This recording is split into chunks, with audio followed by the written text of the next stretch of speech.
Welcome back to Karma Orchards. Today I want to talk about apples, in particular the Granny Smith apple. This apple was developed by a chance seedling in Australia in 1868 by Mary Ann Smith. So this is actually named after her.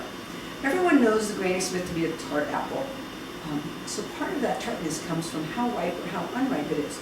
This apple in particular, I'll put a little closer, is pretty green compared to this one. So the greener it is, the less ripe it is, so it's going to be very tart. And this is very true about most apples. When they're underdeveloped, they're going to be tart. And then once they develop, they actually get their coloring, and this is more of a yellow-green, with a little bit of a blush included. So this apple will be a little bit tart, but not quite that puckering tartness that you get when you get a really unripe one. Granny Smiths are firm baking apples, so they hold their shape whenever you're baking with them. They're good in crisps. I cut them up into salads. I like to mix this apple, but I mix it with everything else that I mix.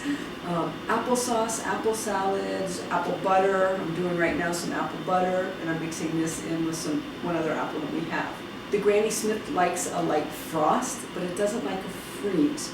So, I'll show you on this, actually right here. This is a good example of some frost damage where it's actually turned brown. We'll get a little bit of brown from the sun where it's 6,000 feet, so the apples, particularly the lighter colored ones, can get sunburned. And it'll be just a little bit of a yellow. But this one was a little bit more. We had a really bad freeze in October and it zapped a lot of stuff. This is a good storage apple. So these were picked in October. It's now mid-January, and they're still really hard, really crispy. So for eating this apple, you can eat it raw. We like it with peanut butter. Some people will eat it with cheese. You can mix it into salads, as I said, other varieties of sauces. So this is just the Granny Smith. I just kind of wanted to introduce you to one of the varieties that we have around here. Since this is the last variety that we have for the season, it'll be next fall before I start introducing you to all the other apples that we get. But, all right, well, thank you for watching. I hope you learned a little something about Granny Smith apples. Don't be afraid of them. The tartness isn't that bad. Just make sure you look for a little bit of a yellow-green when you're buying them. All right, don't forget to subscribe and follow us on Facebook and Instagram. Thank you.